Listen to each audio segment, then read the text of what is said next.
So welcome back to the BLI podcast. It's your boy K.sloan. I'm here with the Light Leadership Series. We are here with Miss Ashleigh Rudser, and she's going to introduce herself to y'all. Doing a lot of great things in the Killeen area. Super proud of her as being an alumni from my grade school, Harker Heights High School. So I'll let her introduce herself.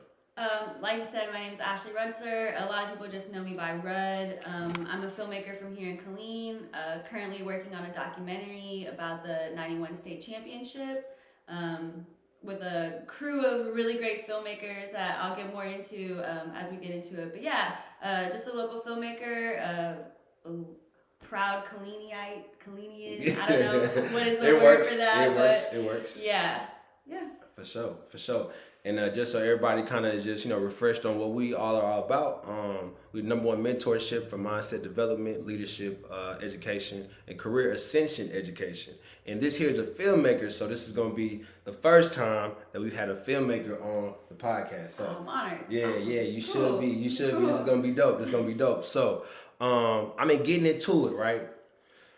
I think it's important that we really get into like how you got to this point. Like, what was the motivation that led you to wanting to get into media, getting into film, getting into photography? Because you do a lot of different things behind, that aspect of it all. So, what kind of motivated that and got you where you are today? It's kind of weird, I guess. So I was always a dramatic child, I would say. I think that's fair to say. I was really into film and television and just like movies. I would watch over and over and over again. I would write stories like crazy. I loved writing books. I just loved storytelling, consuming and telling my own stories as well. I think it started really with theater. That's the first available medium that I remember having, and that wasn't even until like middle school. And we had to make a drama club because Liberty Hill at the time there was a theater class, but the theater class didn't put on plays, and we didn't have a drama club, so we made a drama club, and me and my friends, we wrote and starred in our own plays, and nobody came to see, but it was y'all was doing it though. Yeah, exactly. So we started out doing plays, and I knew that I wanted to be in film, but at the time I never considered the production aspect of it. I always thought that you could be an actor, and that was kind of that was it. That was my thinking. And that was even strange to even think about, because we didn't really, unless we were one of the 12 kids that always got casted in every single VLA play, there wasn't really the resources in Killeen to do that. And I never even thought about filmmaking as a thing. So fast forward to high school, where I had to kind of make a choice of what I really wanted to focus on. I chose to focus on dance because that's what I was really good at. That's what was really more popular at the time. Drill team, school spirit, being involved. And so I really kind of put that on the back burner. And when I got to college, my focus was, just to get my 2 years. I went to Cisco on a dance scholarship, and my focus was to just do my 2 years, and I was probably going to end up at another school, like maybe Texas State or something like that, just get a degree, probably be a dance coach, and that was going to be what I thought was going to be my life. And that would have been fine. I probably would have been happy doing that too. But there was something in me that just wanted more, and wanted to be able to tell stories. And I don't know why I thought my voice was so important, but I did, and I always have. And so I always wanted to be a storyteller. And I was very, very lucky to have very encouraging parents, and we have never been rich, but we were really comfortable at that point when I was kind of grown, and my parents were very encouraging of me pursuing filmmaking and as a career, which is not very common, especially where we're from. So for sure. I really lucked out. I had great encouragement, great support system. I went to LA. I did a year intensive program there, and found out, that's really what I want to do. I was going to ask you if you went to LA. I feel like everybody that does film at some point goes to LA. That's where I started. I never had even picked up a camera before, but I went to LA. I went to New York Film Academy. They had a year program that I did, which was awesome, and it kind of gives you a really good taste of all of the different sides of production. And that's when I found out that yeah, like this is what I want to do. Like this is really what I want to do with my life. I'm not going to be happy doing anything else, which I have gone through so many times in my life where I'm like, no, I'm not cut out for this. This was a mistake. Like I should have done something more realistic or something, whatever. But at the end of the day, even when I've had the opportunity to give up or change my career, switch gears, which would have been fine, all that would have been fine. Yeah. I just never did and never could, and here I am. Yeah. Shout out to you. Shout out to you. And I think that's something that a lot of people battle. It's like trying to figure out, like, should I carry on with this passion that is pulling at my heart? It keeps calling me, and it keeps telling me to go this way, but it doesn't make sense financially. Yeah. It doesn't make sense logically. Sometimes you be like, I could go this way and be all right. Like, I would be good. But, I mean, your soul, you know, at the end of the day, you can't lie to your soul. You can't lie to your spirit. Exactly. You know, and I always feel like that thing keeps tugging at you. So shout out to you for getting to that point. Thank you. Yeah. I appreciate that. I think it's important that people hear that because, you know, there's a lot of people I think that want to get into a realm like this, and what keeps them from that is just those fears. Like, man. Yeah, especially being from here. You're supposed to be a soldier. A soldier or a teacher. Or a nurse. Yep. And all of those professions are fine if that's what makes you happy. I would never knock anybody pursuing whatever makes them happy as long as it is what makes them happy, and that's why they're pursuing it. So yeah, I think it's, like you said, important for people, especially from Killeen, to know that there are a lot of options out there. That's 100. That's 100. And then kind of like, I guess, segueing. So I want to dig into this project, man, and just, you know, who you working with on this project. I know you got a lot of, you know, a lot of great information that y'all compiled, and I mean, there's a lot of history behind this project, you know. So, a lot. It's a long time coming. I am honored to be able to tell this story. I'm a little bit shocked and disappointed that nobody's taken it on yet, but I'm happy to be the one to be a part of that, to do that. And it kind of started with a friend of mine, Derwin Graham, and he is from Killeen. Well, he went to Co, but he's from Killeen.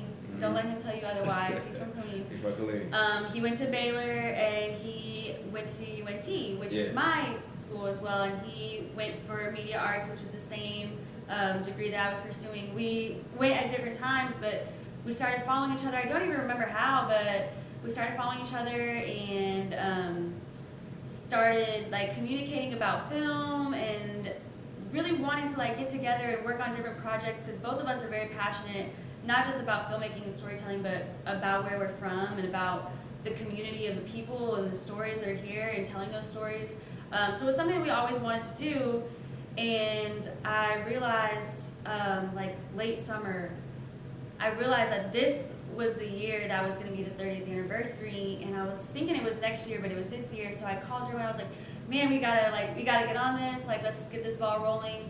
And he had already actually been in communication with Deontay, who, shout out to him, he has the Duo podcast. He's a sports podcaster, also at Baylor. Well, he's graduated, but he is really into Baylor sports and is really big in that community there. He had already been kind of gathering some information and doing some research on the story as well. So we all kind of linked up, and then finally my friend Flem, who I've been working with for actually a couple years now, developing another series that's about Killeen and Killeen's stories. We had been working together on that for a while, so it was just kind of natural to bring him in. And he's also, him and Deontay are both KHS alum. So it kind of just was special for all of us, and everybody had something that they were bringing to the table. Not to mention Derwin as well. He, I'm sure you guys have all seen The Last Dance, the Michael Jordan documentary. Yeah. He actually worked on that. I saw that. Yeah, I saw he that actually on worked Facebook. on that, which is huge. He's Emmy winning from right here in the 254, which is awesome. So it was just, everybody has so much that they bring to the table, and it was just kind of a natural thing for us to link up. And that's dope. You know what's dope is the collaboration that I hear in that, which is like you name 4 or 5 people that working on the same project, and y'all being able to, you know, work and blend ideas and different thoughts, because, you know, that's the real power in being able to network. Like, it's being able to come together, You know, y'all went to school for a media arts degree, right? So you're saying, which lets the people know you can go to school for media arts. I didn't know that. So you can go to school for media arts. Or you don't have to go to school, because YouTube University will teach you anything that you want to learn. So whichever route works for you. You got options. You got options. Exactly. And I think that's dope to see that y'all were able to be from the same area and just collab on that deal. So that's really powerful. And I guess I kind of wanted to know a little bit about, like, so with the whole story in itself, right? So you got the Lowe's shooting deal. The Luby shooting. The Luby, my bad. Luby so shooting. In the year of 1991, we start off the year with heavy deployments. We're deep into the Gulf War. A lot of our soldiers are clearing out, and at the time in 1991, Killeen wasn't really built up like it is now. It definitely was a community, and there was generations starting to, plant their roots here. But it wasn't the big family place that it is that you see today. So when a lot of those soldiers deployed, a lot of their spouses would take their children or take themselves and go back to where they're originally from and go back to where they have family instead of staying in Killeen. So it was kind of like a ghost town. There really wasn't a lot of people left. A lot of the students, and I'm sure you can attest to this because we also went through it. But a lot of students, their parents were deployed, or your classmates' parents are deployed. And, all the time. You know what I'm saying? It was a rough time. And then the Luby shooting happened, and that they still had a game that same week, that Friday. So, it was a really rough time. So that story about the championship, it's not just about the championship, it's about Killeen. And that's what's really the heart of it. And that's just one of the many stories of resilience and the beauty of our people here. And just touching on, like, all of the different aspects of it, like the diversity, the military life, even those who are not connected to the military or connected to the military by proxy, just being here, it's super multifaceted, and I think that people that are from Killeen, when they see it, they're really gonna feel proud to have a good story shining light on Killeen. Man, because that don't happen a lot. That's not violence or missing or dead soldiers or just terrible, awful things that we've been in the news for before. I think that people from here will be really proud to see it. That people that are not from here will get a better understanding of who we are, and it's just the first of many projects about Killeen that's gonna come.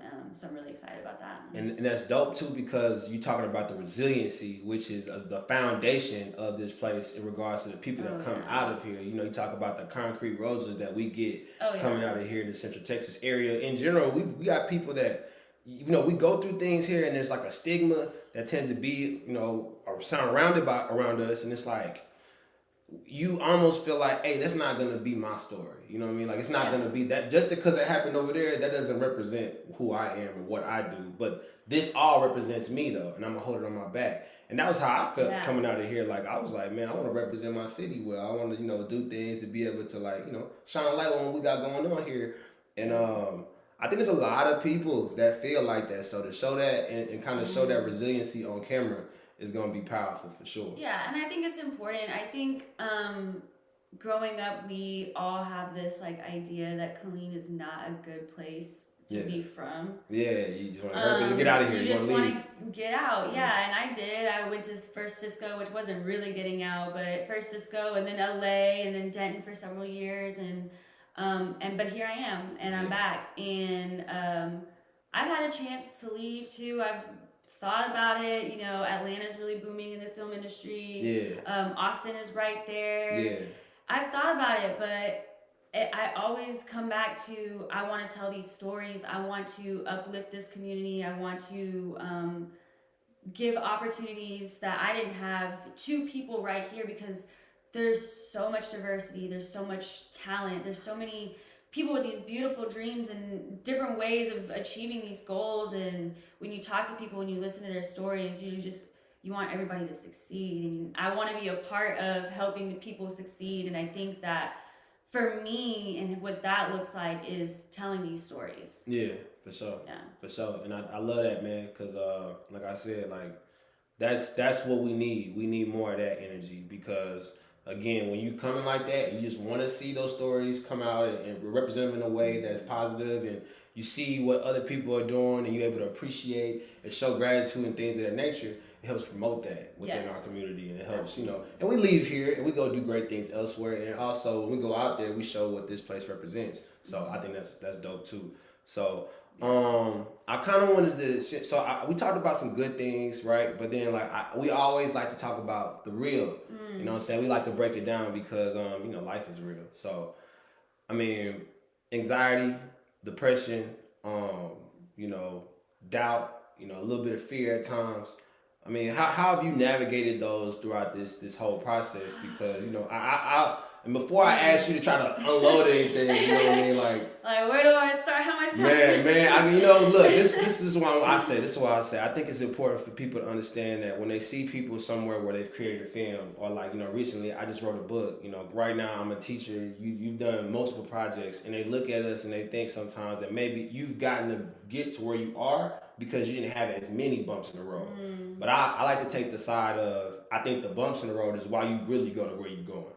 I think that those are the things that really drive execution. Absolutely. Pain. If I had gone to Texas State out of high school rather than going to Cisco, I don't think I would have been motivated enough to go to LA after that. I think I would have stayed at Texas State. I would have probably been a teacher or a dance coach or whatever path I would have taken. And like I said, I probably would have been happy doing that too, but I wouldn't be here doing this story, talking to you, and it's giving you life right now. Exactly. This is creating more life within you. Exactly. Right. Yeah. Right. So how'd that go? Talk to me a little bit about that. So when I first got to LA, I had no plan. But like I said, I had very encouraging parents. We were comfortable enough for me to have a safety net. And I was kind of isolated. I lived outside of the city because we had family outside of the city. Most of my classmates were foreign, and almost all of them had money. Yeah, I bet. And, yeah. And their idea of going to lunch was like $20 salads. Easy. And, when they want to go out, it's going to cost me $20 in gas and $15 to park, and I don't got it. So I was very isolated. I was kind of by myself a lot. When we weren't in class, I was at home because I didn't have money to do anything extra, but I was so grateful just to be there at first. I think there was a point where I did lose sight of that and lose sight of being grateful because I did feel alone. I did have that imposter syndrome so bad. Girl, you just picked up a camera this year. Your classmate's been making films for blah, blah, blah. I didn't feel like I belonged. I didn't look like I belonged. It was just a really hard time. And I think that is how I ended up back in Texas rather than staying in LA, which I really regretted that for a long time. And I think that weighed on me. I know that weighed on me for a long time. And I had a lot of regret about that. And I just was building up. Every time I would make a move that I thought was the right path for my life, it did elevate me. But I didn't even realize that until after the fact. Because in the moment, it felt like another mistake. So I was just, everything I did was a mistake, and I was just adding something else to my regret. And there was 2 very dark periods in my life where I felt like I was at rock bottom, where I felt like I had completely picked the wrong career. I didn't belong in the industry. I had made so many mistakes that it was too late for me to try to fix anything. I felt unworthy of my friends, unworthy of the love and support from my family. After having my son, there was a time where I felt like I wasn't a good mom or a good partner to his dad. And there's times where my depression has made me make really big mistakes.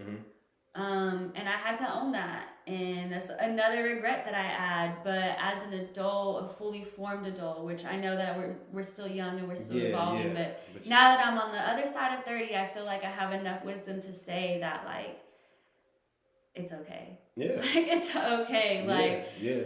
and I hate to quote Twitter, but there was a tweet that I saw that really resonated with me that was like, I'm not afraid of failure. This is like my third life. And I'm like, girl, yes, this is like my third life. Like, I will fail again. Yeah. I'm 30 years old. Like, I'm going to fail again and again and again. Yeah. But I only got to get it right like a couple of times. That's it. Then it's going to be okay. It's going to be all right. It's going to be all right. Yeah, exactly. Yeah. So, just learning to own the mistakes that I did make and be okay with those mistakes, and learning to just kind of go with the punches. And sometimes that looks like redirecting, and maybe you change your life career, maybe you change what you want, or sometimes it looks like just go harder or figure out another way to get what you're trying to get. But yeah, learning to fail and be okay with that failure was, I think, the biggest thing. And for me, as far as like my depression goes, when I'm not feeling creative, when I'm not feeling like useful and purposeful, that's when I'm like at my lowest. So like COVID was really tough. Yeah.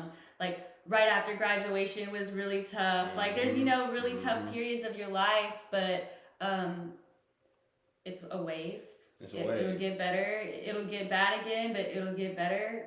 Always. And you don't necessarily, I don't know if it's that you get stronger or that you just kind of learn like, okay, this is who I am and this is how I need to navigate these situations, rather than how should I navigate it. Right, you turn inward versus like waiting on outside to kind of determine what your next move is. Yes. Yeah. That doesn't work out well ever. No. Ever. No. The outside world is only what it is. It's chaos. It's chaos. It's chaos. It's chaos. Yeah. So 100%. I love that you shared that, because I know a lot of people deal with that I did something wrong, so now I basically doom myself. Like, I try to throw myself away. Or I say, I can't get this done. I never can do right. I always do these things. Like, I've been down that hole before, just from the side of people's expectations of me being like, like a higher profile Killeen athlete coming out of here. And then what I ended up in getting hurt, having a kid early, coming back home, trying to work, then going back to school. People was looking at me like, oh man, like you a letdown.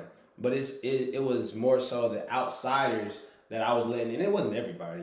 Just my brain said it was everybody. We think that people think about us, but they don't. Way more than they ever think about us. We egocentric. We worry about ourselves. Absolutely. I'll put that in my book. Like, people really be concerned. Like, they think the world revolves around them. Like, you really, it's natural, and it's actually healthy if you know how to maneuver in a way that it is healthy. Like, to make it to where I'm worried about my self-awareness. I'm worried about doing things and creating solutions for my problems, versus like, oh man, everybody sees me as a problem. I'm always the one that, like, no, just take it easy on yourself. Practice grace. Like, be graceful, because if you're doing something new, it's always gonna be rough to start. It's always gonna be. I told somebody yesterday, I said, done is better than perfect if perfect ain't done yet. Okay. And that's like that. That's my thing when I ain't really got it like that. Like, if I ain't got it like that, hey, it's done. It's done. That's better than perfect. Because you want me to have it perfect, but it's done. It's like, we good. We can move on. I like that. You know what I'm saying? So that's something that, people really need to know. And I'm glad you shared that. And then, so I guess kind of flipping that, like going into like, unlocking that light within. And when I talk about unlocking that light within, like, being able to take a step on faith and go to LA when you didn't know, you didn't have a plan, or being able to jump into this film, which is, like you said, nobody's done this quite yet. It looks kind of wild that nobody has done it, but you guys are coming together and, you're doing it. And that's really going to shine a light on the city. It could potentially be a lot bigger than y'all even expect. I hope so. So, I hope so. So what, my idea right with this is like, what do you think it takes for individuals to be able to like get from like a low place and like to unlock that light within them to be able to take steps out on faith, go and make a move that may change their life forever? Like, what kind of mindset do you think that took for you to make those types of steps in your life? I would say that happiness is a practice. You kind of have to like fake it till you make it kind of thing. Best. For me, it was like physically out loud telling myself like, girl, it's gonna be okay. Like, it's gonna be okay. Like, try this, try that. Like I spend so many hours like thinking of different like ways of, okay, how am I gonna level up now? Like I'm where I wanted to be, where I like prayed to be many years ago, but now I'm like I have, you know, more money, more problems. Not necessarily I have more money, but you know, when you level up, you have more problems. So now, how am I going to level up now and get to the next point? Happiness is a practice. You have to like really choose to be happy in the moment that you're in. In the moment. Because it's always going to be better or worse on the other side. It's always been better or worse on the other side behind you, but you have to really just like decide to be happy. And that doesn't mean like ignoring that you're sad or ignoring your depression, but it's like, okay, well, today I'm just, every time this intrusive thought pops into my head, I'm just going to like block it out. And I'm going to say something like, nope, that's not, I'm going to recognize that thought that I'm having about my situation or about myself isn't real. It's just me in my head. And you have to like first recognize that and make a conscious effort to be like, no, I'm not going to listen to that intrusive thought. And then sometimes you just gotta lie to yourself, like, facts. Even if you don't feel good, like, girl, look at yourself. You look great in the mirror. You're like, you're glowing. Your bank account is in negative, but it's okay. All drinks on me. Like, you just have to kind of lie to yourself until that practice becomes reality. Facts. And there's been times where I've really questioned that too, like people that I've been close with in the past who I might not be close with now, like, oh, they're just a fake in the funk, or it's just for social media, or this and that. And I'm like, dang, like, am I really happy? Like, am I really living positively? Am I really doing these things that I say that I'm doing? Or can't do that. Exactly. It's an intrusive thought, and I'm like, stop.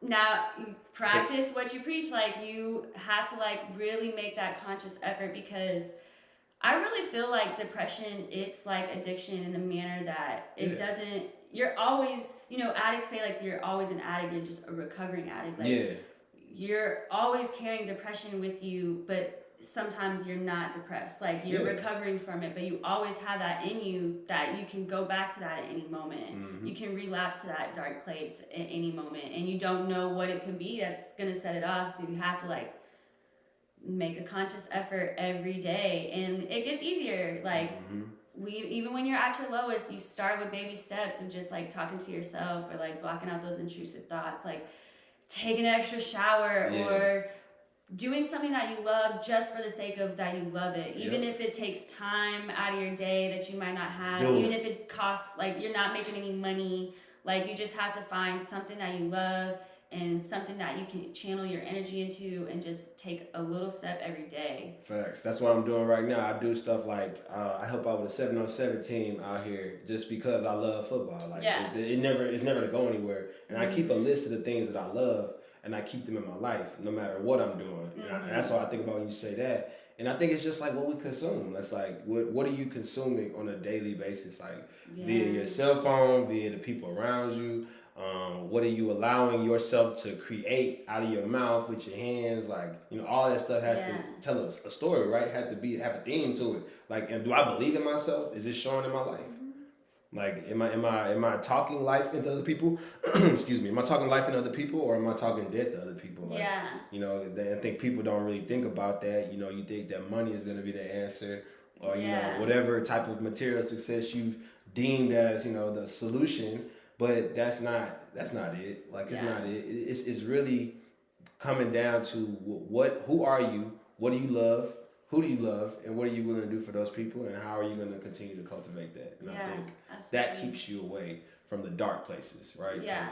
They say anxiety is when you look too far in the future, and then depression is looking too far in the past. So both of those things you can't control. Absolutely. But the present time is what we can control, and I think that's how we grow. So. Man, I think you definitely brought some thunder as far as like the information, you know what I'm saying? And where can everybody find you on social media and all that good stuff? So on Instagram at RudandCamera, RudandCamear. And that's pretty much it. I'm not really active too much anywhere else. My Instagram is where you can see all of my photography work. my links to, actually, I don't know if I have any films online right now. I think all my films are in the vault currently. Yeah. But after this, you're going to have some coming out, though, because people going to be asking you. Yeah, so they're in the vault right now. So we're going to have a lot more stuff. I'm kind of in this new rebranding, and I'm like, all my old projects I'm like very proud of. And all my old work that I'm very proud of, I'm like, I know what my style is now. I know what stories I'm telling now. Before, I was just doing a bunch of things to kind of learn what I liked. And so I have a lot of different films and different style of photos. But now I know, like, I'm settled in. So that version of myself that I've like figured out who I am, that's the version that I'm presenting now. So my films are in the vault right now. This film is coming out very soon. I'm going to say April 29th. I won't give too many more details, but April 29th, it will be premiering here locally. So I hope that people will come out. We will put it online for people to see it. A trailer will be dropping soon. For sure. Like, we're really excited about it. We're very excited to have something for the community to be excited about and be proud of. So yeah, there's a lot of really good stuff in the works. Man, that's dope. That's dope, man. And I'm looking forward to it because, like I said, that's big for the city right there. Yeah, I hope so. Big for the city, so I hope so. It's about time that we take back our image because, you know, we talked about like the thing of the first thing we want to do is like get out of Killeen when we're growing up, and you said like when you came back, you felt like it was like a failure, like I'm back in Killeen. And I think we all had that like they're back in Killeen, like But you know what? Like, when we're outside of Killeen and we see each other, we bump into each other, it's all love and it's all family. And if somebody else talks about Killeen, we're the first ones to talk down or talk, like, you know, defend our city. So why don't we want to be here in Killeen? So why don't we? Because there's a lot of reasons, the crime, the lack of opportunity. But if we all keep leaving, it's not going to get better. It'll never develop. It's not going to get better. So there's a lot of beauty about Killeen, the diversity, the resilience, the history, and Killeen deserves better. So as much as I've thought about leaving over the years, like I think I'm here for a while. Like at least until I tell these stories I need to be told, I'm here for a while, and I want to bring more opportunities to artists here as well. Like HBO just shot at our airport. Like it was like just a little thing, you know, it wasn't a big deal, but like that's a start. Like that's how we get opportunities here. Like, you know, on social media, we got a lot of kids that out here that's doing a lot of stuff too, like getting a lot of followers and things like that. Cause I'm in high school, so I already see like, you know, certain kids that's kind of gaining that traction and attention as far as like, you know, the day and age we in now. It don't take nothing but a phone to be able to show whatever you want to show. We talked about that earlier. Resources at our hands. It's at our hands. People are so creative. The young kids, like, they're so creative. Man, I need to get with them because I'm trying to learn, man. I can learn from anybody. I'm not very TikTok savvy either. Like, we're gonna get there though. We're gonna get there. But Ruh, appreciate you bringing the thunder. Thank you for having me. Hey, we out. Y'all know where to find us. Be a light leader.